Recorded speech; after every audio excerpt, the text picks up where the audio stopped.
ॐ श्री गणेशाय नमः। श्री सरस्वत्यै नमः। श्री वेदव्यासाय नमः।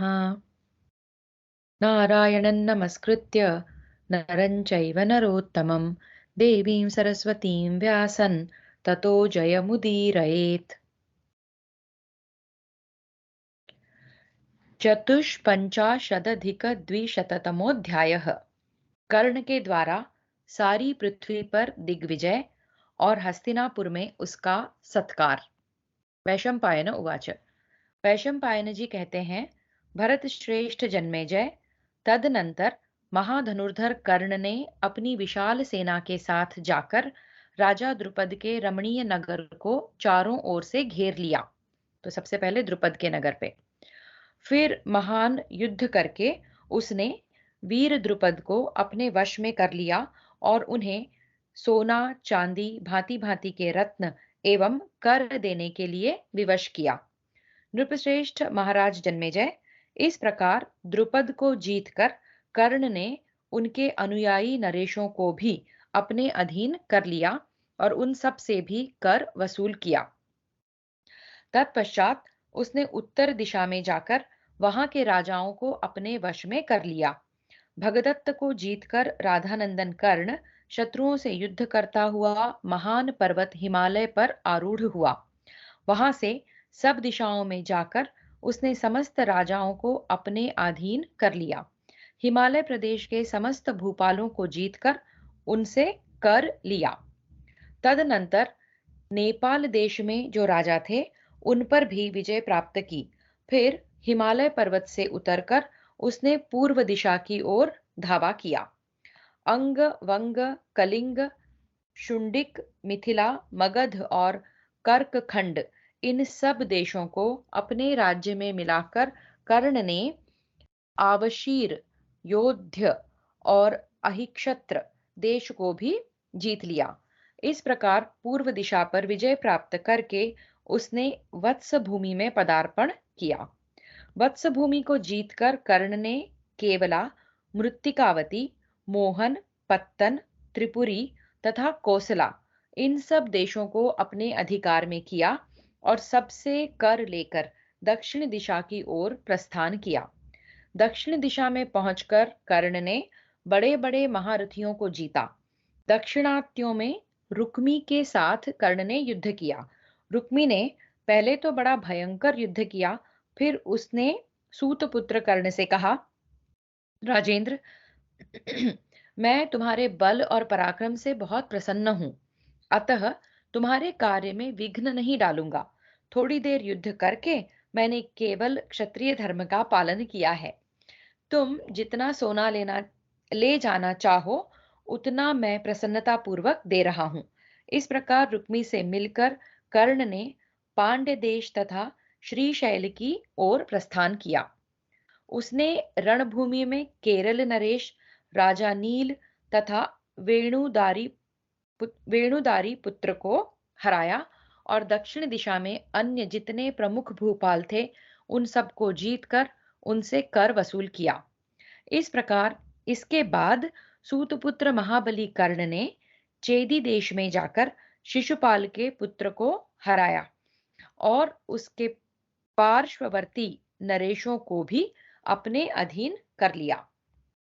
भरतश्रेष्ठ, तदनंतर उसने साम नीति के द्वारा अवंती देश के राजाओं को वश में करके वृष्णिवंशी यादवों से हिल मिल कर पश्चिम दिशा पर भी विजय प्राप्त की। इसके बाद पश्चिम दिशा में जाकर यवन तथा बर्बर राजाओं को, जो पश्चिम देश के ही निवासी थे, यवन तथा बर्बर राजाओं को जो पश्चिम देश के ही निवासी थे, पराजित करके उनसे कर लिया। इस प्रकार पूर्व, पश्चिम, उत्तर, दक्षिण सब दिशाओं की समूची पृथ्वी को जीतकर म्लेच्छ, वनवासी, पर्वतीय, भद्र, रोहितक, आग्नेय तथा मालव आदि समस्त गणराज्यों को परास्त किया। इसके बाद नीति के अनुसार काम करने वाले सूत नंदन कर्ण ने हंसते हंसते शशक और यवन राजाओं को भी जीत लिया। इस प्रकार पुरुष सिंह महारथी कर्ण नग्नजित आदि महारथी नरेश समुदायों को जीतकर सारी पृथ्वी को पराजित करके अपने वश में कर लेने के पश्चात हस्तिनापुर को लौट आया। महाराज, रण में शोभा पाने वाले महाधनुर्धर कर्ण को आया हुआ जान भाई पिता तथा बंधु बांधवों सहित राजा दुर्योधन ने उनकी अगवानी की और विधि पूर्वक उसका स्वागत सत्कार किया। तत्पश्चात दुर्योधन ने अत्यंत प्रसन्न होकर कर्ण के दिग्विजय की सब ओर घोषणा करा दी। तत्पश्चात उसने कर्ण से कहा, वीरवर, तुम्हारा कल्याण हो। मुझे भीष्म जी से, आचार्य द्रोण से, कृपाचार्य से तथा बाहलिक से भी जो वस्तु नहीं मिली थी वह तुमसे प्राप्त हो गई। महाबाहु कर्ण, अधिक कहने से क्या लाभ। तुम मेरी बात सुनो। सत पुरुष रत्न, तुम्हें अपना नाथ यानी कि सहायक पाकर ही मैं सनाथ हूं।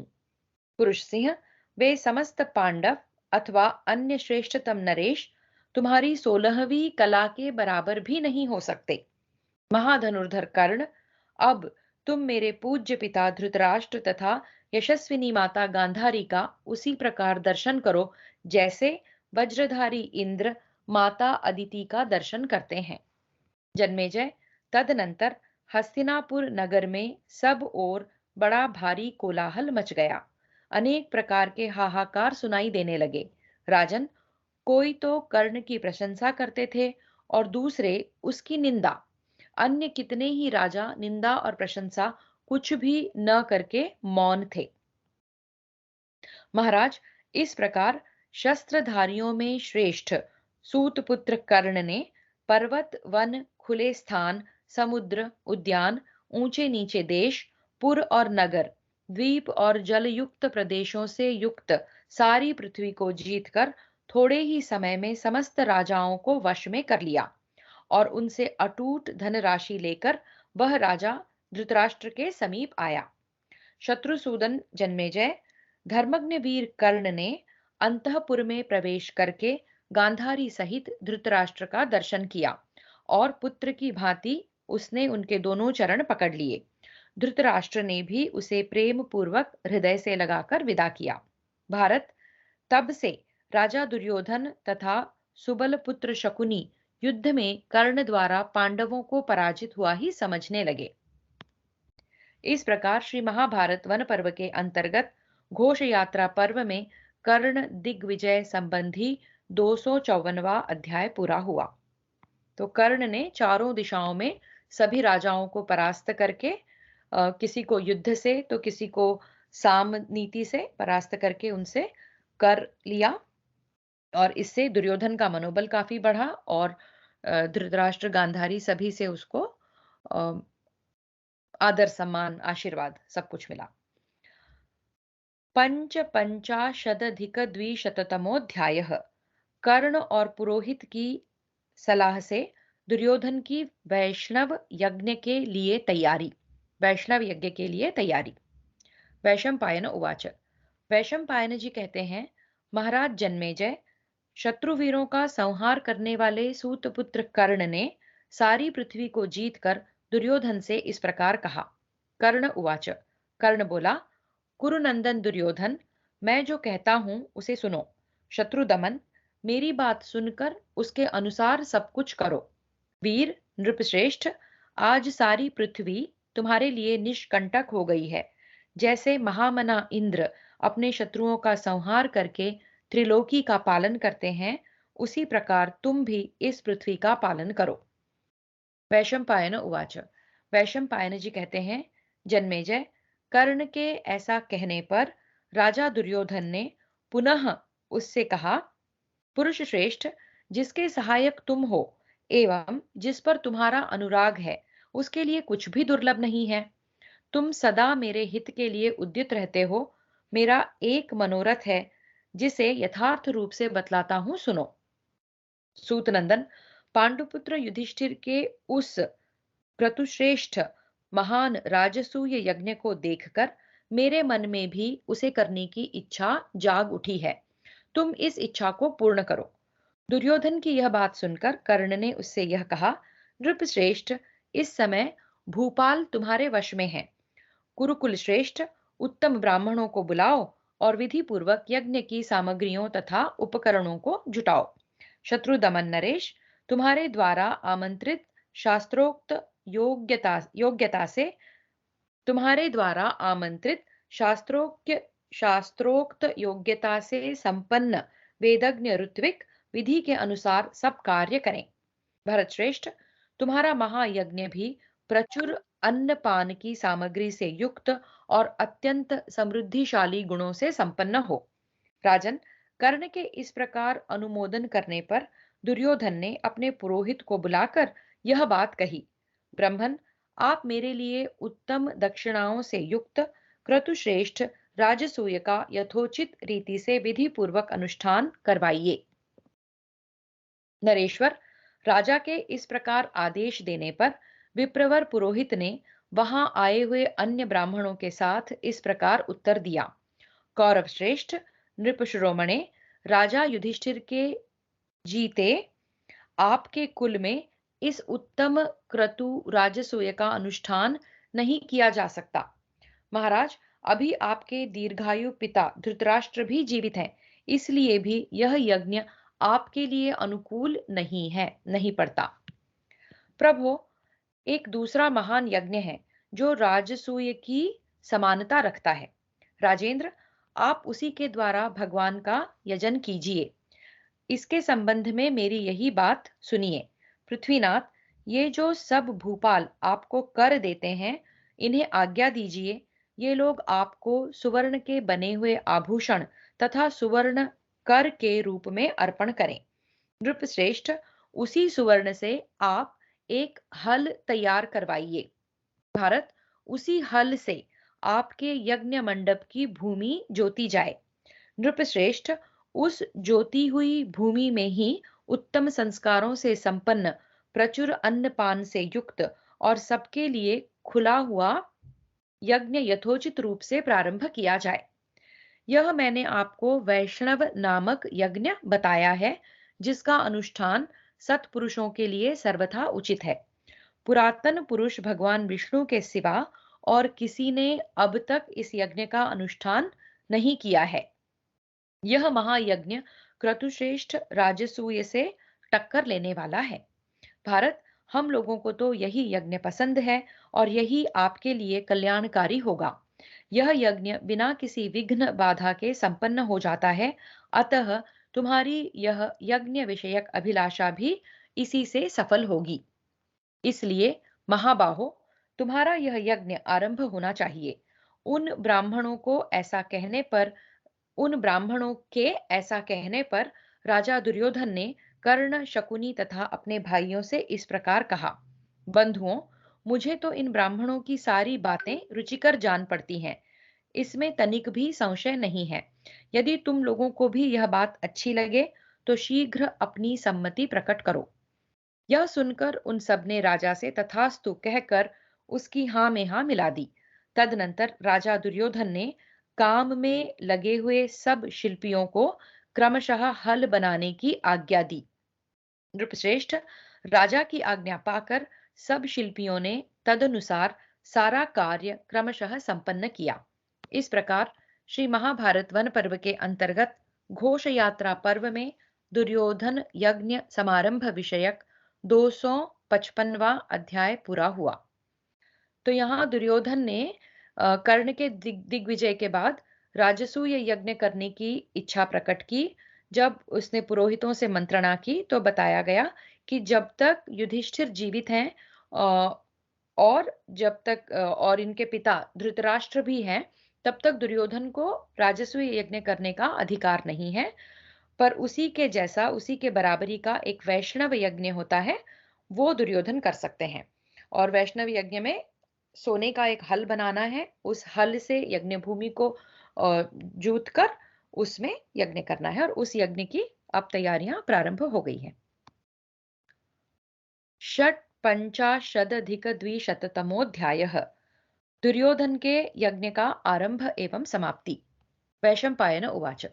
वैशंपायन जी कहते हैं, जन्मेजय, तदनंतर समस्त शिल्पियों, श्रेष्ठ मंत्रियों तथा परम बुद्धिमान विदुर जी ने दुर्योधन को सूचना दी। भारत, क्रतुश्रेष्ठ वैष्णव यज्ञ की सारी सामग्री जुट गई है। यज्ञ का नियत समय भी आ पहुंचा है और सोने का बहुमूल्य हल भी पूर्ण रूप से बन गया है। राजन, यह सुनकर नृपश्रेष्ठ दुर्योधन ने उस क्रतु क्रतुराज को प्रारंभ करने की आज्ञा दी। फिर तो उत्तम संस्कार से युक्त और प्रचुर धन धान्य से संपन्न वह वैष्णव यज्ञ आरंभ हुआ। गांधारी नंदन दुर्योधन ने शास्त्र की आज्ञा के अनुसार विधि पूर्वक उस यज्ञ की दीक्षा ली। धृतराष्ट्र, महायशस्वी विदुर, भीष्म, द्रोण, कृपाचार्य, कर्ण तथा यशस्विनी गांधारी को इस यज्ञ से बड़ी प्रसन्नता हुई। राजेंद्र, तदनंतर समस्त भूपालों तथा ब्राह्मणों को निमंत्रित करने के लिए बहुत से शीघ्रगामी दूत भेजे। दूतगण तेज चलने वाले वाहनों पर सवार हो, जिन्हें जैसी आज्ञा मिली थी उसके अनुसार कर्तव्य पालन के लिए प्रस्थित हुए। उन्हीं में से एक जाते हुए दूत से दुशासन ने कहा, तुम शीघ्रता पूर्वक द्वैत वन में जाओ और पापात्मा पांडवों तथा उस वन में रहने वाले ब्राह्मणों को यथोचित रीति से निमंत्रण दे आओ। उस दूत ने समस्त पांडवों के पास जाकर प्रणाम किया और इस प्रकार कहा, महाराज, कुरुकुल के श्रेष्ठ पुरुष नृपति शिरोमणि दुर्योधन अपने पराक्रम से अतुल धनराशि प्राप्त कर एक यज्ञ कर रहे हैं। उसमें विभिन्न स्थानों से बहुत से राजा और ब्राह्मण पधार रहे हैं। राजन, महामना दुशासन ने मुझे आपके पास भेजा है। जननायक महाराज दुर्योधन आप लोगों को उस यज्ञ में बुला रहे हैं। आप लोग चलकर राजा के मनोवांछित उस यज्ञ का दर्शन कीजिए। दूत का यह कथन सुनकर राजाओं में सिंह के समान महाराज युधिष्ठिर ने इस प्रकार उत्तर दिया, सौभाग्य की बात है कि पूर्वजों की कीर्ति बढ़ाने वाले राजा सुयोधन श्रेष्ठ यज्ञ के द्वारा भगवान का यजन कर रहे हैं। हम भी उस यज्ञ में चलते, परंतु इस समय यह किसी तरह संभव नहीं है। हमें 13 वर्ष तक वन में रहने की अपनी प्रतिज्ञा का पालन करना है। धर्मराज की यह बात सुनकर भीमसेन ने दूत से इस प्रकार कहा, दूत, तुम राजा दुर्योधन से जाकर यह कह देना कि सम्राट धर्मराज युधिष्ठिर 13 वर्ष बीतने के पश्चात उस समय वहां पधारेंगे जबकि रण यज्ञ में अस्त्र शस्त्रों द्वारा प्रज्वलित की हुई रोषाग्नि में वे तुम्हारी आहुति देंगे। जब रोष की अग्नि में जलते हुए धृतराष्ट्र के पुत्रों पर पांडव अपने क्रोध रूपी घी की आहुति डालने को उद्युत होंगे, उस समय मैं भीमसेन वहां पदार्पण करूंगा। राजन, शेष पांडवों ने कोई अप्रिय वचन नहीं कहा। दूत ने भी लौटकर दुर्योधन से सब समाचार ठीक ठीक बता दिया। महाभाग, तदनंतर विभिन्न देशों के अधिपति नरश्रेष्ठ भूपाल तथा ब्राह्मण दुर्योधन की राजधानी हस्तिनापुर में आए। उन सब की शास्त्रीय विधि से यथोचित सेवा पूजा की गई। इससे वे नरेश गण अत्यंत प्रसन्न हो मन ही मन आनंद का अनुभव करने लगे। राजेंद्र, समस्त कौरवों से घिरे हुए धृतराष्ट्र को भी बड़ा आश्चर्य हुआ। उन्होंने विदुर से कहा, भैया, शीघ्र ऐसी व्यवस्था करो जिससे इस यज्ञ मंडप में पधारे हुए सभी लोग खान पान से संतुष्ट एवं सुखी हों। शत्रुदमन जन्मेजय, धर्मज्ञ एवं विद्वान विदुर जी ने सब मनुष्यों की ठीक ठीक संख्या का ज्ञान करके उन सब का यथोचित स्वागत सत्कार किया। वे बड़े हर्ष के साथ सभी अतिथियों को उत्तम भक्ष्य, पेय, अन्नपान, सुगंधित पुष्पहार तथा नाना प्रकार के वस्त्र देने लगे। वीर राजा दुर्योधन ने सभी को शास्त्रानुसार यथा योग्य निवास गृह बनवाकर उनमें ठहराया। उसने सब प्रकार से आश्वासन तथा भांति भांति के रत्न देकर सहस्त्रों राजाओं तथा ब्राह्मणों को विदा किया। इस प्रकार सब राजाओं को विदा देकर भाइयों से घिरे हुए दुर्योधन ने कर्ण और शकुनी के साथ हस्तिनापुर में प्रवेश किया। इस प्रकार श्री महाभारत वन पर्व के अंतर्गत घोष यात्रा पर्व में दुर्योधन का यज्ञ विषयक 256वां अध्याय पूरा हुआ। सप्तपंचाशदधिकद्विशततमोऽध्यायः। दुर्योधन के यज्ञ के विषय में लोगों का मत, कर्ण द्वारा अर्जुन के वध की प्रतिज्ञा, युधिष्ठिर की चिंता तथा दुर्योधन की शासन नीति। यज्ञ संपन्न हुआ, सब लोग अपने अपने घर प्रस्थान कर सबने अपने अपने राज्यों में प्रस्थान किया। बाकी राजा, पुरोहित इत्यादि दान दक्षिणा लेकर चले गए और यज्ञ बहुत अच्छे से संपन्न हुआ। विदुर जी, धृतराष्ट्र सभी कुरुकुल के बड़े प्रसन्न हैं इससे। और आगे क्या हो रहा है? दुर्योधन के यज्ञ के विषय में लोगों का मत, कर्ण द्वारा अर्जुन के वध की प्रतिज्ञा, युधिष्ठिर की चिंता तथा दुर्योधन की शासन नीति। वैशंपायन उवाच। वैशंपायन जी कहते हैं, महाराज, राजश्रेष्ठ, नगर में प्रवेश करते समय सूतों तथा अन्य लोगों ने भी अटल निश्चयी और महान धनुर्धर राजा दुर्योधन की भूरी भूरी प्रशंसा की। तत्पश्चात सब लोग लावा और चंदन चूर्ण बिखेर कर कहने लगे, महाराज, आपका यह यज्ञ बिना किसी विघ्न बाधा के पूर्ण हो गया। यह बड़े सौभाग्य की बात है। वहीं कुछ ऐसे लोग भी थे जिनका मस्तिष्क वात रोग से विकृत था। कब क्या कहना उचित है, इसको वे नहीं जानते थे। अतः राजा दुर्योधन को संबोधित करके कहने लगे, राजन, आपका यह यज्ञ युधिष्ठिर के यज्ञ के समान नहीं था। कुछ अन्य वायु रोग ग्रस्त लोग राजा दुर्योधन से इस प्रकार कहने लगे, यह यज्ञ तो युधिष्ठिर के यज्ञ की 16वीं कला के बराबर भी नहीं है। जो राजा के सुहृद थे, वे वहां इस प्रकार बोले, यह यज्ञ पिछले सब यज्ञों से बढ़कर हुआ है। ययाति, नहुष, मांधाता और भरत भी इस यज्ञ कर्म का अनुष्ठान करके पवित्र हो सबके सब स्वर्ग लोक में गए हैं। भरत श्रेष्ठ, सुहृदों की ये सुंदर बातें सुनता हुआ राजा दुर्योधन प्रसन्नता पूर्वक नगर में प्रवेश करके अपने राजभवन में गया। महाराज, उसने सबसे पहले अपने माता पिता के चरणों में प्रणाम किया। तत्पश्चात क्रमशः भीष्म, द्रोण और कृपाचार्य आदि को तथा बुद्धिमान विदुर जी को भी मस्तक झुकाया। तदनंतर छोटे भाइयों ने आकर भ्राता को आनंद बढ़ाने वाले दुर्योधन को प्रणाम किया। तदनंतर छोटे भाइयों ने आकर भ्राताओं का आनंद बढ़ाने वाले दुर्योधन को प्रणाम किया। इसके बाद सब भाइयों से घिरा हुआ अपने प्रमुख राज सिंहासन पर विराजमान हुआ। उस समय सूत पुत्र कर्ण ने उठकर महाराज दुर्योधन से इस प्रकार कहा, भरत श्रेष्ठ, सौभाग्य की बात है कि तुम्हारा यह महान यज्ञ सकुशल समाप्त हुआ। नरश्रेष्ठ, जब युद्ध में पांडव मारे जाएंगे, उस समय तुम्हारे द्वारा आयोजित राजसूय यज्ञ की समाप्ति पर मैं पुनः इसी प्रकार तुम्हारा अभिनंदन करूंगा।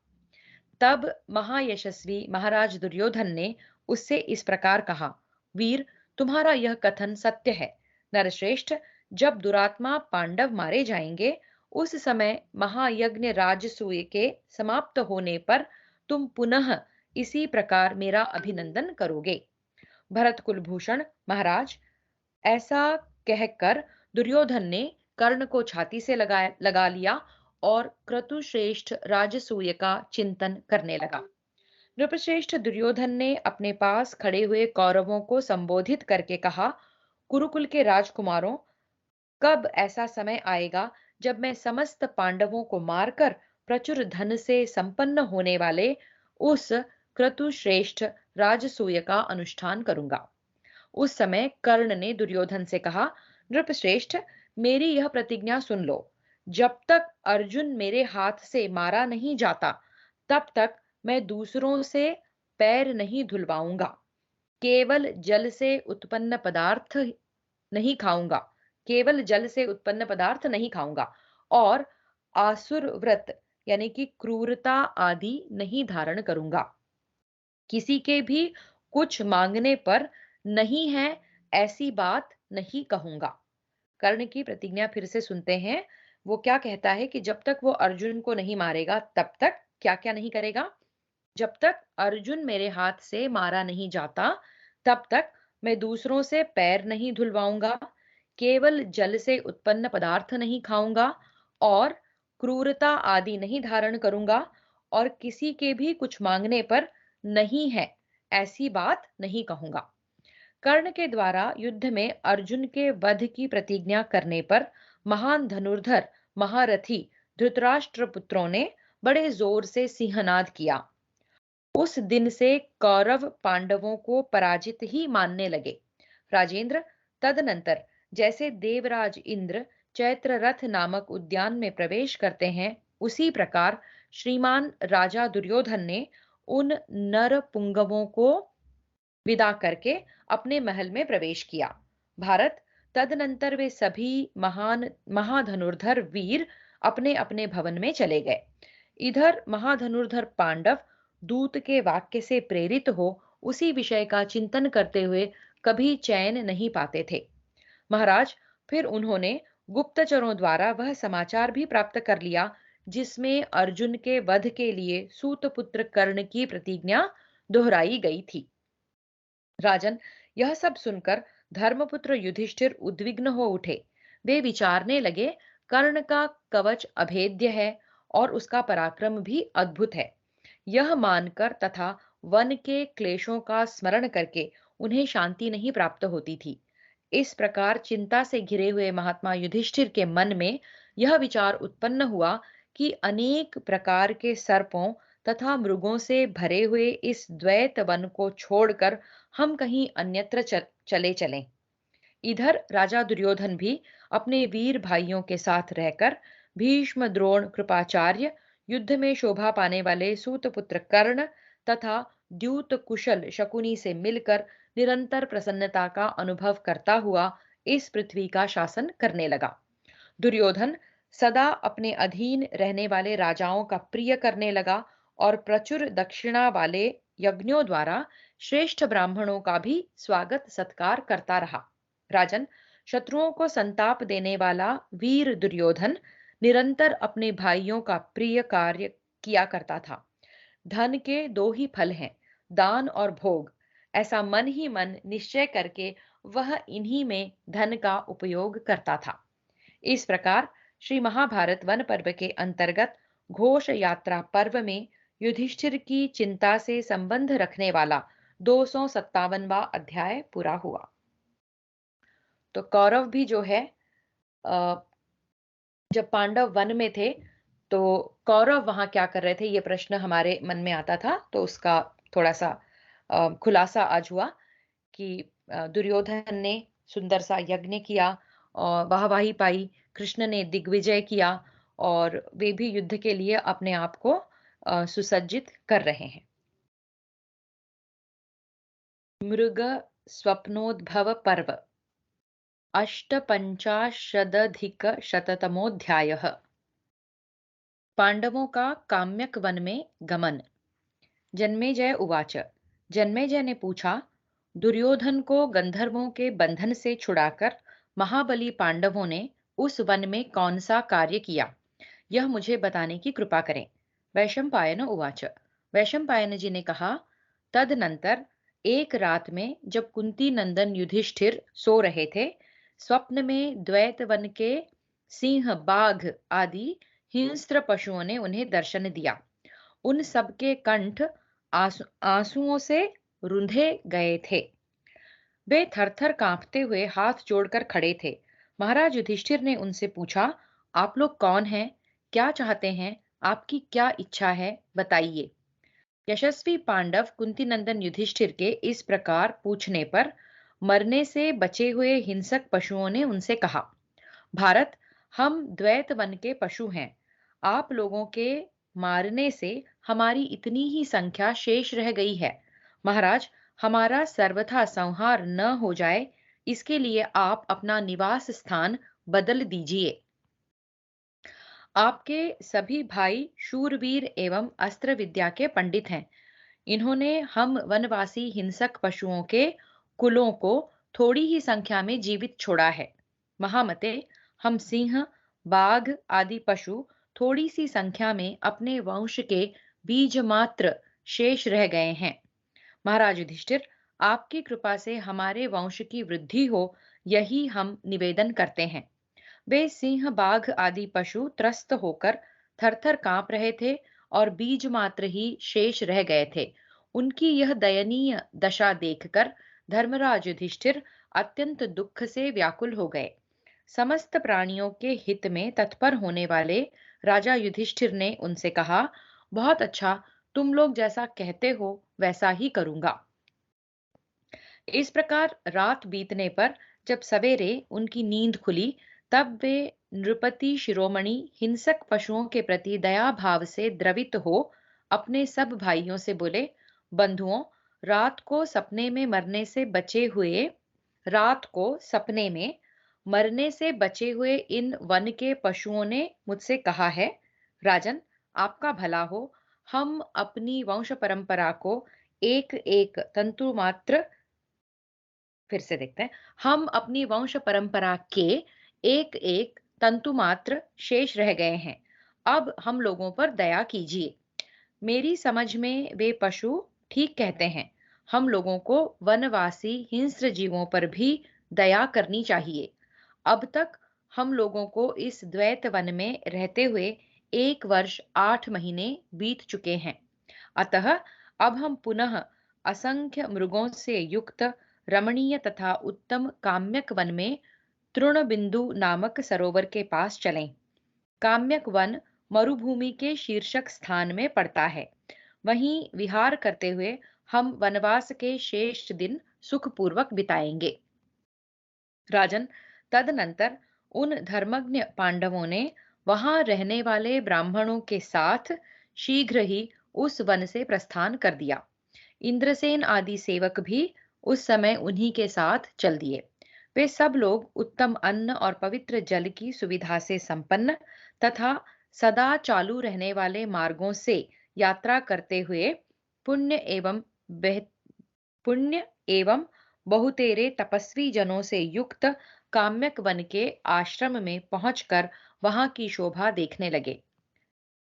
जैसे पुण्यात्मा पुरुष स्वर्ग में जाते हैं, उसी प्रकार उन भरत श्रेष्ठ पांडवों ने श्रेष्ठ ब्राह्मणों के साथ काम्यक वन में प्रवेश किया। इस प्रकार श्री महाभारत वन पर्व के अंतर्गत मृग स्वप्नोद्भव पर्व में काम्यक वन प्रवेश विषयक 258वां अध्याय पूरा हुआ। व्रीहिद्रौणिक पर्व 59-द्विशतमोऽध्यायः। युधिष्ठिर की चिंता, व्यास जी का पांडवों के पास आगमन और दान की महत्ता का प्रतिपादन। वैशंपायन उवाच। वैशंपायन जी कहते हैं, भरत श्रेष्ठ जन्मेजय, इस प्रकार वन में रहते हुए उन महात्मा पांडवों ने 11 वर्ष बड़े कष्ट से बीते। इस प्रकार वन में रहते हुए उन महात्मा पांडवों के 11 वर्ष बड़े कष्ट से बीते। वे फल मूल खाकर रहते थे, सुख भोगने के योग्य होकर भी महान कष्ट भोगते थे और यह सोचकर कि यह हमारे कष्ट का समय है, इसे धैर्य पूर्वक सहन करना चाहिए, चुपचाप सब दुख झेलते थे। उनमें ऐसा विवेक इसलिए था कि वे सबके सब श्रेष्ठ पुरुष थे। महाबाहु राजर्षि युधिष्ठिर सदा यही सोचते रहते थे कि मेरे भाइयों पर जो यह महान दुख आ पड़ा है, मेरी ही करनी का फल है। मेरे ही अपराध से इन्हें कष्ट भोगना पड़ रहा है। इसी चिंता में पड़े पड़े राजा युधिष्ठिर रात में सुख की नींद नहीं सो पाते थे। ये बातें उनके हृदय में चुभे हुए कांटों के समान दुख दिया करती थी। जुआ खेलने के कारण भूत शकुनी आदि की दुष्टता पर दृष्टिपात करके तथा सूतपुत्र कर्ण की कठोर बातों को स्मरण करके पांडुनंदन युधिष्ठिर दीन भाव से लंबी सांसें लेते रहते और महान क्रोध रूपी विष को अपने हृदय में धारण करते थे। अर्जुन, दोनों भाई नकुल सहदेव, यशस्विनी द्रौपदी तथा सर्वश्रेष्ठ बलवान महातेजस्वी भीमसेन भी राजा युधिष्ठिर की ओर देखते हुए महान से महान दुख को चुपचाप सहते रहे। अब तो वनवास का थोड़ा सा ही समय शेष रह गया है। ऐसा समझकर नरश्रेष्ठ पांडवों ने उत्साह एवं अमर्ष युक्त चेष्टाओं से अपने शरीर को किसी और ही प्रकार का बना लिया था। तदनंतर किसी समय महायोगी सत्यवती नंदन व्यास पांडवों को देखने के लिए वहां आए। उन महात्मा को आया देख कुंती नंदन युधिष्ठिर उनकी अगवानी के लिए कुछ दूर आगे बढ़ गए और विधि पूर्वक स्वागत सत्कार के साथ उन्हें अपने साथ लिवा लाए।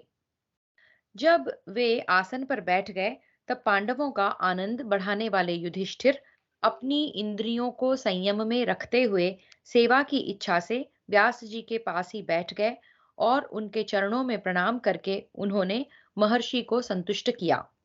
अपने पुत्रों को वनवास के कष्ट से दुर्बल तथा जंगली फल मूल खाकर जीवन निर्वाह करते देख महर्षि व्यास को बड़ी दया आई। वे उन पर कृपा करने के लिए नेत्रों से आंसू बहाते हुए गदगद कंठ से बोले, धर्मात्माओं में श्रेष्ठ महाबाहु युधिष्ठिर, मेरी बात सुनो। संसार में जिन्होंने तपस्या नहीं की है, वे महान सुख की उपलब्धि नहीं कर पाते हैं। मनुष्य बारी बारी से सुख और दुख दोनों का सेवन करता है। नरश्रेष्ठ, कोई भी इस जगत में ऐसा सुख नहीं पाता जिसका कभी अंत ना हो। उत्तम बुद्धि से युक्त ज्ञानवान पुरुष ही उत्पत्ति स्थिति और लय के अधिष्ठान रूप परमात्मा को जानकर कभी हर्ष और शोक नहीं करता है। अतः विवेकी पुरुष को उचित है कि प्राप्त हुए सुख का त्याग पूर्वक सेवन करे और स्वतः आए हुए दुख का भार भी धैर्य पूर्वक वहन करें। प्राप्त हुए सुख का त्याग पूर्वक सेवन करें और आए हुए दुख का धैर्य पूर्वक वहन करें। जैसे किसान बीज बोकर समय के अनुसार प्रारब्धवश जितना अन्न मिलता है उसे ग्रहण करता है, उसी प्रकार मनुष्य समय समय पर दैववश प्राप्त हुए सुख और दुख को स्वीकार करें। भारत, तप से बढ़कर दूसरा कोई साधन नहीं है। तप से मनुष्य महत पद यानी परमात्मा को प्राप्त कर लेता है। तुम इस बात को अच्छी तरह जान लो कि तपस्या से कुछ भी असाध्य नहीं है। महाराज, सत्य, सरलता, क्रोध का अभाव, देवता और अतिथियों को देकर अन्न आदि ग्रहण करना, इंद्रिय संयम, मनोनिग्रह, दूसरों के दोष न देखना, हिंसा न करना, बाहर भीतर की पवित्रता रखना तथा संपूर्ण इंद्रियों को काबू में रखना, ये पुण्यात्मा पुरुषों के सद्गुण सबको पवित्र करने वाले हैं। तो ये व्यास हैं जो युधिष्ठिर से कह रहे हैं। गदगद वाणी में वे दुखी हैं कि पांडुपुत्र जो श्रेष्ठ और पुण्यात्मा है उनको इतने दुख सहन करने पड़ रहे हैं वन में। ये देखते हुए वे दुखी तो हैं स्वयं, लेकिन वो धैर्य दे रहे हैं और ये दुख क्यों आया है और कैसे महान पुरुषों को इसे सहन करना चाहिए ये बता रहे हैं। तो ये सेंटेंस फिर से देखते हैं। महाराज यानी कि वो अ, धर्मराज को कह रहे हैं, सत्य, सरलता, क्रोध का अभाव, देवता और अतिथियों को देकर अन्न आदि ग्रहण करना, इंद्रिय संयम, मनोनिग्रह, दूसरों के दोष न देखना, हिंसा न करना, बाहर भीतर की पवित्रता रखना तथा संपूर्ण इंद्रियों को काबू में रखना, ये पुण्यात्मा पुरुषों के सद्गुण सबको पवित्र करने वाले हैं। जो लोग अधर्म में रुचि रखने वाले हैं, वे मूढ़ मानव पशु पक्षी आदि तिर्यक योनियों में जन्म ग्रहण करते हैं। उन कष्टदायक योनियों में पड़कर वे कभी सुख नहीं पाते हैं। इस लोक में जो कर्म किया जाता है उसका फल परलोक में भोगना पड़ता है। इसलिए अपने शरीर को तप और नियमों के पालन में लगावें। राजन, समय पर यदि कोई अतिथि आ जाए तो क्रोध रहित और प्रसन्न चित्त होकर अपनी शक्ति के अनुसार उसे दान दें और विधिवत पूजन करके उसे प्रणाम करें। सत्यवादी मनुष्य दीर्घ आयु, क्लेश शून्यता यानी कि सुख तथा सरलता प्राप्त करता है। जो क्रोध नहीं करता और दूसरों के दोष नहीं देखता है, उसे परमानंद पद की प्राप्ति होती है। जो सदा अपनी इंद्रियों को संयम में रखकर मन का निग्रह करता है, उसे कभी क्लेश का सामना नहीं करना पड़ता। जिसने अपने मन को वश में कर लिया है, वह दूसरों की संपत्ति को देखकर संतप्त नहीं होता है। जो देवताओं और अतिथियों को उनका भाग समर्पित करता है, वह भोग सामग्री से संपन्न होता है। दान करने वाला मनुष्य सुखी होता है। जो किसी भी प्राणी की हिंसा नहीं करता, उसे उत्तम आरोग्य की प्राप्ति होती है। जो माननीय पुरुषों का सम्मान करता है, वह महान कुल में जन्म पाता है। जितेंद्रिय पुरुष जितेंद्रिय पुरुष कभी दुर्व्यसनों में नहीं फंसता है।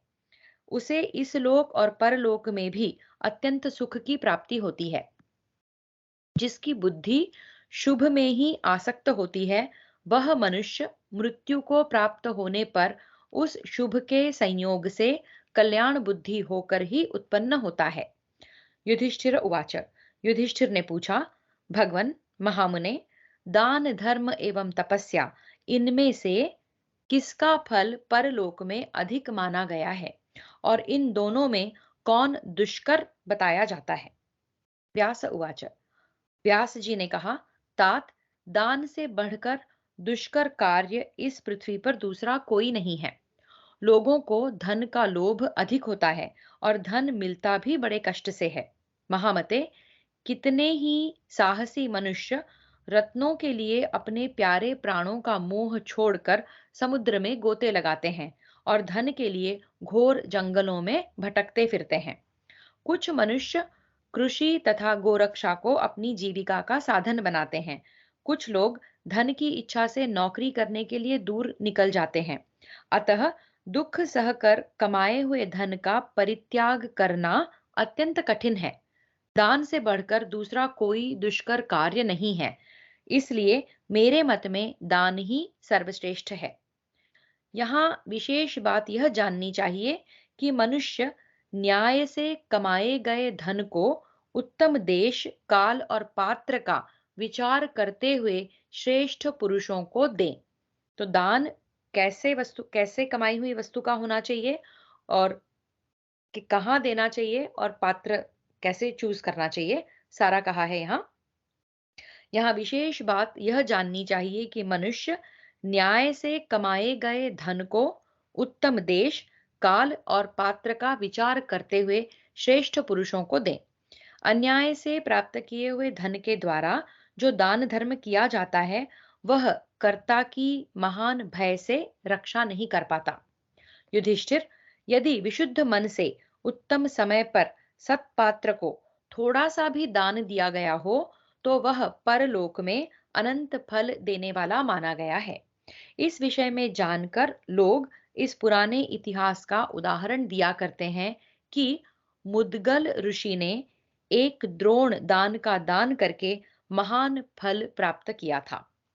इस प्रकार श्री महाभारत वन पर्व के अंतर्गत विहिद्रोणिक पर्व में दान की दुष्करता का प्रतिपादन विषयक 259वां अध्याय पूरा हुआ। षष्ट्यधिकद्विशततमोऽध्यायः। दुर्वासा द्वारा महर्षि मुद्गल के दान धर्म एवं धैर्य की परीक्षा तथा मुद्गल का देवदूत से कुछ प्रश्न करना। युधिष्ठिर उवाच। युधिष्ठिर ने पूछा, भगवन, महात्मा मुद्गल ने एक द्रोण दान धान का का दान दान। कैसे और किस विधि से किया था, तथा वह दान किसको दिया गया था, यह सब मुझे बताइए। द्रोण का अर्थ देख लेते हैं, वैसे तो शायद सभी को पता है। कुछ विद्वानों के मत से यह 16 सेर का होता है, तो it's a unit of measurement. भगवान, महात्मा मुद्गल ने एक द्रोण धान का, ओके, उतना अनाज धान का दान करके दान कैसे और किस विधि से किया था, तथा वह दान किसको दिया गया था, यह सब मुझे बताइए। मनुष्यों के धर्म को प्रत्यक्ष देखने और जानने वाले भगवान जिसके कर्मों से संतुष्ट होते हैं, उसी श्रेष्ठ धर्मात्मा पुरुष का जन्म सफल है, ऐसा मैं मानता हूँ। व्यास उवाच। व्यास जी बोले, राजन, कुरुक्षेत्र में मुदगल नामक एक ऋषि रहते थे। वे बड़े धर्मात्मा और जितेंद्रिय थे। शील तथा उच्च वृत्ति से ही वे जीविका चलाते थे। लाते थे। शिल का अर्थ देखते हैं। इस कोश वाक्य के अनुसार एक सेंटेंस दिया है, उसके अनुसार बाजार उठ जाने पर या खेत कटने पर वहां बिखरे हुए अन्न के दाने बिनना। ऊंच कहलाता है। खेत कट जाने पर वहां गिरी हुई गेहूं धान आदि की बालें बालें बिनना शील कहा गया है। यहाँ अर्थ तो शील का दिया है। फिर से देखते हैं सेंटेंस क्या हो रहा है। राजन, कुरुक्षेत्र में मुदगल नामक एक ऋषि रहते थे। वे बड़े धर्मात्मा और जितेंद्रिय थे। शील तथा उच्च वृत्ति से ही जीविका चलाते थे तथा सदा सत्य बोलते और किसी की भी निंदा नहीं करते थे। फसल कटने के बाद जो अनाज नीचे बिखर जाता है, गिर जाता है, उसी को यूज करके वो जीविका चलाते थे। ऐसे समझ में आता है। उन्होंने अतिथियों की सेवा का व्रत ले रखा था। वे बड़े कर्मनिष्ठ और तपस्वी थे तथा कापोती वृत्ति का आश्रय ले आवश्यकता के अनुरूप थोड़े से ही अन्न का संग्रह करते थे। वे मुनि स्त्री और पुत्र के साथ रहकर 15 दिन में जैसे कबूतर दाने चुगता है उसी प्रकार चुनकर एक द्रोण धान का संग्रह कर पाते थे और उसके द्वारा इष्टीकृत नामक यज्ञ का अनुष्ठान करते थे। इस प्रकार परिवार सहित उन्हें 15 दिन पर भोजन प्राप्त होता था। उनके मन में किसी के प्रति ईर्ष्या का भाव नहीं था। वे प्रत्यक्ष पक्ष में वे प्रत्येक पक्ष में दर्श एवं पौर्णमास यज्ञ करते हुए देवताओं और अतिथियों को उनका भाग अर्पित करके शेष अन्न से जीवन यापन करते थे। महाराज, प्रत्येक पर्व पर तीनों लोकों के स्वामी साक्षात इंद्र देवताओं सहित पधार कर उनके यज्ञ में भाग ग्रहण करते थे। मुदगल ऋषि मुनि वृत्ति से रहते हुए पर्व कालोचित कर्मदर्श और पौर्णमास यज्ञ करके हर्षोल्लास पूर्ण हृदय से अतिथियों को भोजन देते थे। ईर्ष्या से रहित महात्मा मुदगल एक द्रोण धान से तैयार किए हुए अन्न में से जब जब दान करते थे, तब तब देने से बचा हुआ अन्न मुदगल के द्वारा दूसरे अतिथियों का दर्शन करने से बढ़ जाया करता था। इस प्रकार उसमें सैकड़ों मनीषी ब्राह्मण एक साथ भोजन कर लेते थे। मुदगल मुनि के विशुद्ध त्याग के प्रभाव से वह अन्न निश्चय ही बढ़ जाता था। राजन, एक दिन दिगंबर वेश में भ्रमण करने वाले महर्षि दुर्वासा ने उत्तम व्रत का पालन करने वाले धर्मिष्ठ महात्मा मुदगल का नाम सुना। उनके व्रत की ख्याति सुनकर वे वहां आ पहुंचे। पांडुनंदन, दुर्वासा मुनि पागलों की तरह अटपटा वेश धारण किए, मूंड मुड़ाए और नाना प्रकार के कटु वचन बोलते हुए उस आश्रम में पधारे। ब्रह्मर्षि मुदगल के पास पहुंचकर मुनि श्रेष्ठ दुर्वासा ने कहा, विप्रवर, तुम्हें यह मालूम होना चाहिए कि मैं भोजन की इच्छा से यहाँ आया हूँ। मुदगल ने उनसे कहा, महर्षि, आपका स्वागत है। ऐसा कहकर उन्होंने पाद्य, उत्तम अर्घ्य तथा आचमनीय आदि पूजा की सामग्री भेंट की। तत्पश्चात उन व्रतधारी अतिथि सेवी महर्षि मुदगल ने बड़ी श्रद्धा के साथ उन्मत्त वेशधारी भूखे तपस्वी दुर्वासा को भोजन अर्पित किया। वह अन्न बड़ा स्वादिष्ट था। वे उन्मत्त मुनि भूखे तो थे ही, परोसी हुई सारी रसोई खा गए। तब महर्षि मुदगल ने उन्हें और भोजन दिया। इस तरह सारा भोजन उदरस्थ करके दुर्वासा जी ने जूठन लेकर अपने सारे अंगों में लपेट ली और फिर जैसे आए थे वैसे ही चल दिए। इसी प्रकार दूसरा पर्वकाल आने पर दुर्वासा ऋषि ने पुनः आकर उच्च ऊंच वृत्ति से वृत्ति से। जीवन निर्वाह करने वाले उन मनीषी महात्मा महात्मा मुदगल के यहाँ का सारा अन्न खा लिया। मुनि निराहार रहकर पुनः अन्न के दाने बीनने लगे। भूख का कष्ट उनके मन में विकार उत्पन्न करने में समर्थ न हो सका। स्त्री पुत्र सहित अन्न के दाने चुनते हुए विप्रवर मुदगल के हृदय में क्रोध, द्वेष, घबराहट तथा अपमान प्रवेश नहीं कर सके। इस प्रकार उच्च उच्च धर्म धर्म का का पालन पालन करने करने वाले वाले मुनि श्रेष्ठ मुदगल के घर पर महर्षि दुर्वासा उनका धैर्य छुड़ाने का दृढ़ निश्चय लेकर लगातार 6 बार ठीक पर्व के समय उपस्थित हुए। किंतु उन्होंने उन किंतु उन्होंने उनके मन में कभी कोई विकार नहीं देखा। शुद्ध अंतःकरण वाले महर्षि मुदगल के मन को दुर्वासा ने सदा शुद्ध और निर्मल ही पाया। तब वे प्रसन्न होकर मुदगल से बोले, ब्राह्मण, इस संसार में ईर्ष्या से रहित होकर दान देने वाला मनुष्य तुम्हारे समान दूसरा कोई नहीं है। भूख बड़े बड़े लोगों के धर्म ज्ञान को विलुप्त कर देती है, धैर्य हर लेती है तथा रस का अनुसरण करने वाली रसना सदा रसीले पदार्थों की ओर मनुष्य को खींचती रहती है। भोजन से ही प्राणों की रक्षा होती है। चंचल मन को रोकना अत्यंत कठिन होता है। मन और इंद्रियों की एकाग्रता को ही निश्चित रूप से तप कहा गया है। परिश्रम से उपार्जित किए हुए धन का शुद्ध हृदय से दान करना अत्यंत दुष्कर है। परंतु श्रेष्ठ पुरुष श्रेष्ठ पुरुष, तुमने यह सब कुछ यथार्थ रूप से सिद्ध कर लिया है। तुमसे मिलकर हम बहुत प्रसन्न हैं और अपने ऊपर तुम्हारा अनुग्रह मानते हैं। इंद्रिय संयम, धैर्य, संविभाग यानी कि दान, समविभाग सुंदर शब्द है यानी कि दान, शम, दम, दया, सत्य और धर्म, ये सब गुण तुम में परिपू तुम में पूर्ण रूप से विद्यमान है। तुम्हारे जैसा पुत्र तुम्हारे जैसा पवित्र अंतःकरण वाला दूसरा कोई नहीं है। तुमने अपने शुभ कर्मों से सभी लोगों को जीत लिया, परम पद को प्राप्त कर लिया। तो दुर्वासा मुनि महर्षि मुदगल से ये कह रहे हैं। फिर से देखते हैं क्या कह रहे हैं। तुमसे मिलकर हम बहुत प्रसन्न हैं और अपने ऊपर तुम्हारा अनुग्रह मानते हैं। इंद्रिय संयम, धैर्य, संविभाग यानी कि दान, शम, दम, दया, सत्य और धर्म, ये सब गुण तुम में पूर्ण रूप से विद्यमान हैं। तुम्हारे जैसा पवित्र अंतःकरण वाला दूसरा कोई नहीं है। तुमने अपने शुभ कर्मों से सभी लोगों को जीत लिया, परम पद को प्राप्त कर लिया। अहो, स्वर्गवासी देवताओं ने भी तुम्हारे महान दान की सर्वत्र घोषणा की है।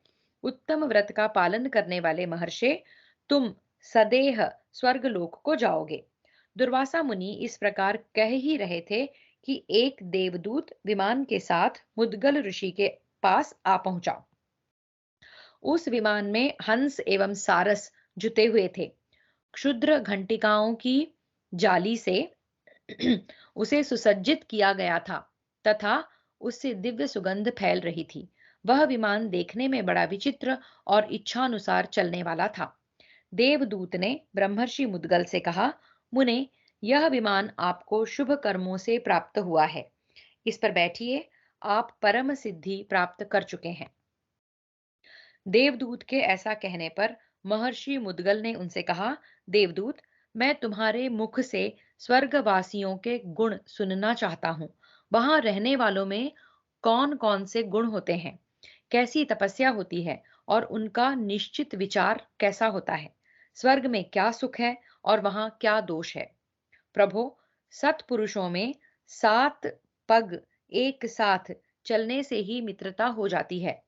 सत्पुरुषों में 7 पग एक साथ चलने से ही मित्रता हो जाती है, ऐसा कुलीन सत्पुरुषों का कथन है। मैं उसी मैत्री को सामने रखकर तुमसे उपर्युक्त प्रश्न पूछ रहा हूं। इसके उत्तर में जो सत्य एवं हितकर बात हो, उसे बिना किसी हिचकिचाहट के कहो। तुम्हारी बात सुनकर उसी के द्वारा मैं अपने कर्तव्य का निश्चय करूंगा। इस प्रकार श्री महाभारत वन पर्व के अंतर्गत व्रीहिद्रोणिक पर्व में मुद्गलोपाख्यान संबंधी 260वां अध्याय पूरा हुआ।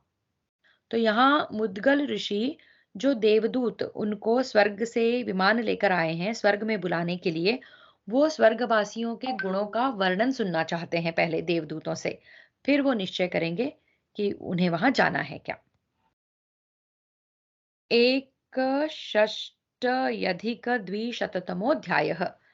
देवदूत द्वारा स्वर्गलोक के गुण दोषों का तथा दोष रहित विष्णु धाम का वर्णन सुनकर मुद्गल का देवदूत को लौटा देना एवं व्यास जी का युधिष्ठिर को समझाकर अपने आश्रम को लौट जाना। देवदूत उवाच। देवदूत बोला, महर्षे, तुम्हारी बुद्धि बड़ी उत्तम है। जिस उत्तम स्वर्गीय सुख को दूसरे लोग बहुत बड़ी चीज समझते हैं, वह तुम्हें प्राप्त ही है। फिर भी तुम अनजान से बनकर इसके संबंध में विचार करते हो, इसके गुण दोष की समीक्षा कर रहे हो। मुने, जिसे स्वर लोक कहते हैं, वह यहाँ से बहुत ऊपर है।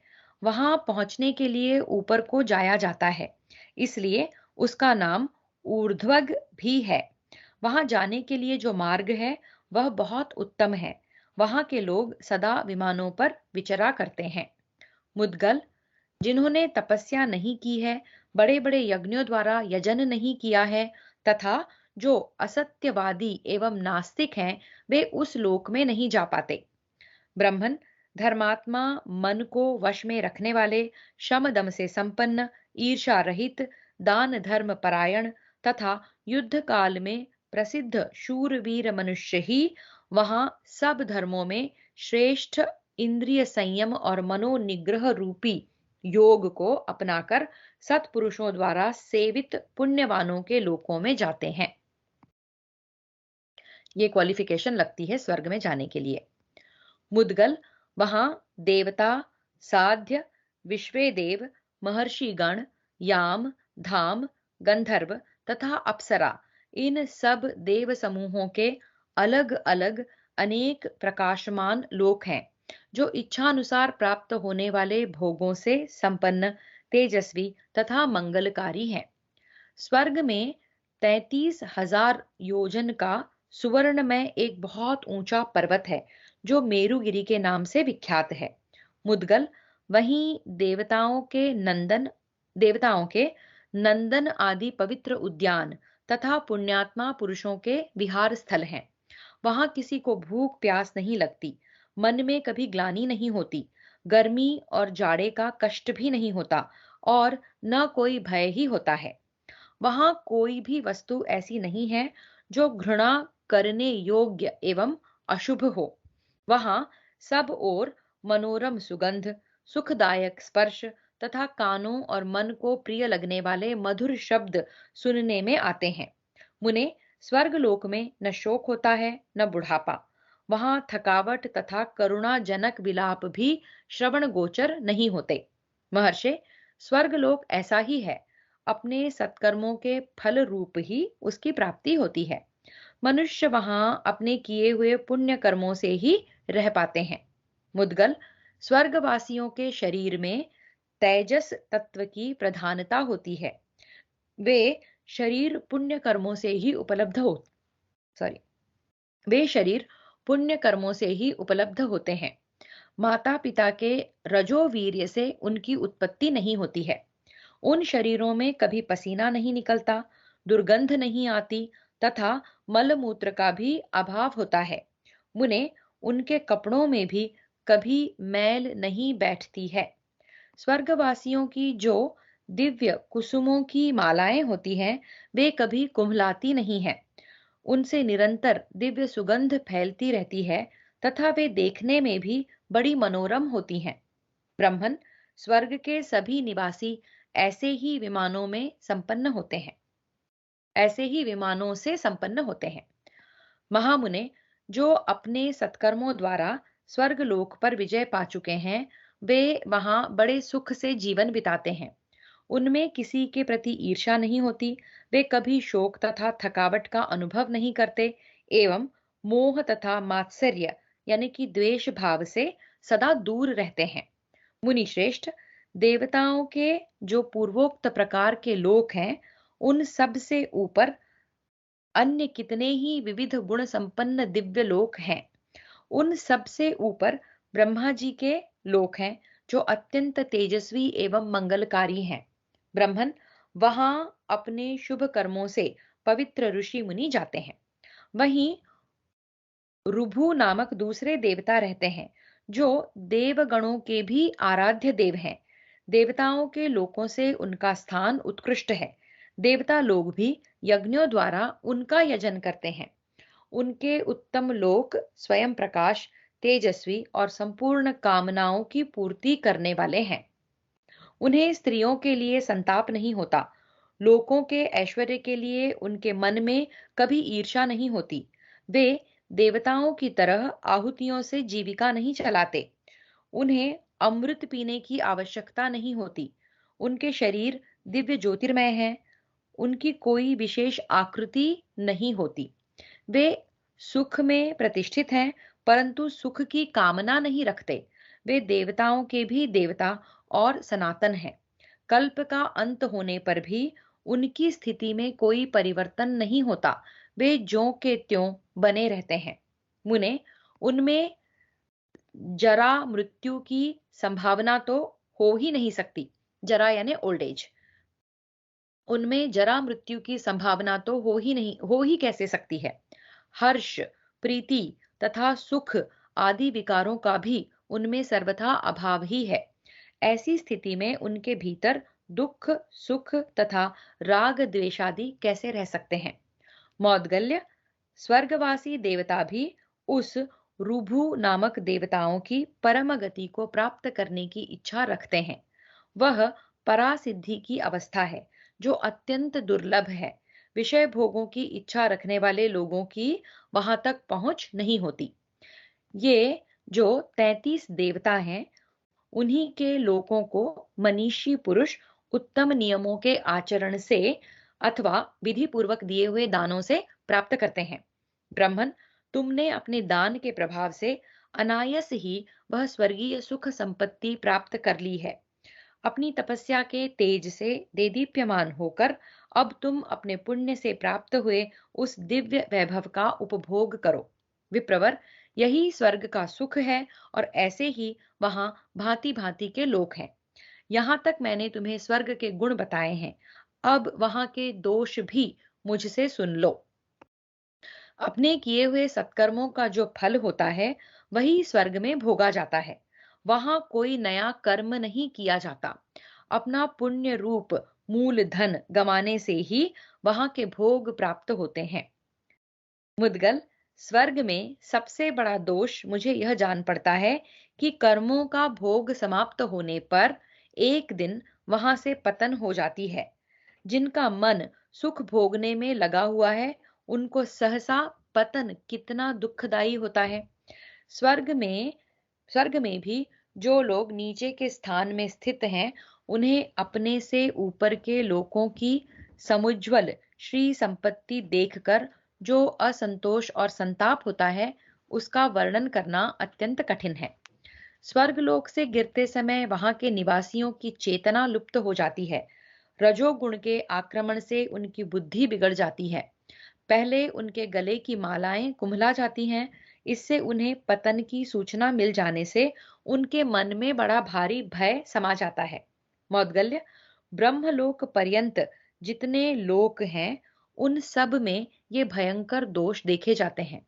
स्वर्गलोक में रहते समय तो पुण्यात्मा पुरुषों में सहस्रों गुण होते हैं मुने, परंतु वहां से भ्रष्ट हुए जीवों का भी यह एक अन्य श्रेष्ठ गुण देखा जाता है कि वे अपने शुभ कर्मों के संस्कार से युक्त होने के कारण मनुष्य योनि में ही जन्म पाते हैं। वहां भी वह महाभाग मानव सुख के साधनों से संपन्न होकर ही उत्पन्न होता है। परंतु यदि मानव योनि में वह अपने कर्तव्यों को न समझे, तो उससे भी नीची योनियों में चला जाता है। इस मनुष्य लोक में मानव शरीर द्वारा जो कर्म किया जाता है, उसी को परलोक में भोगा जाता है। ब्रह्मन, यह कर्म भूमि और वह फल भोग की भूमि मानी गई है। ये सुंदर है। ब्रह्मन, यह कर्म भूमि यानी मृत्युलोक मर्त्यलोक जहां हम हैं, यह कर्म भूमि और वह फल भोग की भूमि मानी गई है। मुद्गल उवाच, मुद्गल बोले, देवदूत, तुमने स्वर्ग के महान दोष बताए, परंतु स्वर्ग की अपेक्षा यदि कोई दूसरा लोक इन दोषों से सर्वथा रहित हो, तो मुझसे उसी का वर्णन करो। देवदूत उवाच। देवदूत ने कहा, ब्रह्मा जी के भी लोक से ऊपर भगवान विष्णु का परम धाम है। वह शुद्ध सनातन ज्योतिर्मय लोक है। उसे परब्रह्म भी कहते हैं। विप्रवर, जिनका मन विषयों में रचा पचा रहता है, वे लोग वहां नहीं जा सकते। दंभ, लोभ, महाक्रोध, मोह और द्रोह से युक्त मनुष्य भी वहां नहीं पहुंच सकते। जो ममता और अहंकार से रहित, सुख दुख आदि द्वंद्वों से ऊपर उठे हुए, जितेंद्रिय तथा ध्यान योग में तत्पर हैं, वे मनुष्य ही उस लोक में जा सकते हैं। मुद्गल, तुमने जो कुछ मुझसे पूछा था, वह सब मैंने कह सुनाया। साधो, अब आपकी कृपा से हम लोग सुखपूर्वक स्वर्ग की यात्रा करें। विलंब नहीं होना चाहिए। व्यास उवाच। व्यास जी कहते हैं, राजन, देवदूत की यह बात सुनकर मुनि श्रेष्ठ मुद्गल ने उस पर बुद्धिपूर्वक विचार किया। विचार करके उन्होंने देवदूत से कहा, देवदूत, तुम्हें नमस्कार है। तात, तुम सुखपूर्वक पधारो। स्वर्ग अथवा वहां का सुख महान दोष से युक्त है, इसलिए मुझे उसकी आवश्यकता नहीं है। ओह, पतन के बाद तो स्वर्गवासी मनुष्यों को अत्यंत भयंकर महान दुख और अनुताप होता है, और फिर वे इसी लोक में विचरते रहते हैं। इसलिए मुझे स्वर्ग में जाने की इच्छा नहीं है, जहां जाकर मनुष्य कभी शोक नहीं करते, व्यथित नहीं होते तथा जहां से विचलित नहीं होते हैं। केवल उसी अक्षय धाम का मैं अनुसंधान करूंगा। ऐसा कहकर मुद्गल मुनि ने उस देवदूत को विदा कर दिया और शील एवं उच्छ्र वृत्ति से जीवन निर्वाह करने वाले वे धर्मात्मा महर्षि उत्तम रीति से शम दम आदि नियमों का पालन करने लगे। उनकी दृष्टि में निंदा और स्तुति समान हो गई। वे मिट्टी के ढेले, पत्थर और सुवर्ण को समान समझने लगे और विशुद्ध ज्ञान योग के द्वारा नित्य ध्यान में तत्पर रहने लगे। ध्यान से परम वैराग्य का बल पाकर उन्हें उत्तम बोध प्राप्त हुआ और उसके द्वारा उन्होंने सनातन मोक्ष रूपा परम सिद्धि प्राप्त कर ली। कुंती नंदन, इसलिए तुम भी समृद्धिशाली राज्य से भ्रष्ट होने के कारण शोक न करो। तपस्या द्वारा तुम उसे प्राप्त कर लोगे। मनुष्य पर सुख के बाद दुख और दुख के बाद सुख बारी बारी से आते रहते हैं। जैसे अरे नेमी से जैसे अरे नेमी से जुड़े हुए ऊंचे नीचे आते रहते हैं, वैसे ही मनुष्य का दुख सुख से संबंध होता रहता है। अमित पराक्रमी युधिष्ठिर, तुम 13वें वर्ष के बाद अपने बाप दादों का राज्य प्राप्त कर लोगे। अतः अब तुम्हारी मानसिक चिंता दूर हो जानी चाहिए। वैशंपायन उवाच। वैशंपायन जी कहते हैं, जन्मेजय, परम बुद्धिमान भगवान व्यास पांडुनंदन युधिष्ठिर से ऐसा कहकर तपस्या के लिए पुनः अपने आश्रम की ओर चले गए। इस प्रकार श्री महाभारत वन पर्व के अंतर्गत व्रीहिद्रोणिक पर्व में मुद्गल देवदूत संवाद विषयक 261वां अध्याय पूरा हुआ। हरि ओम।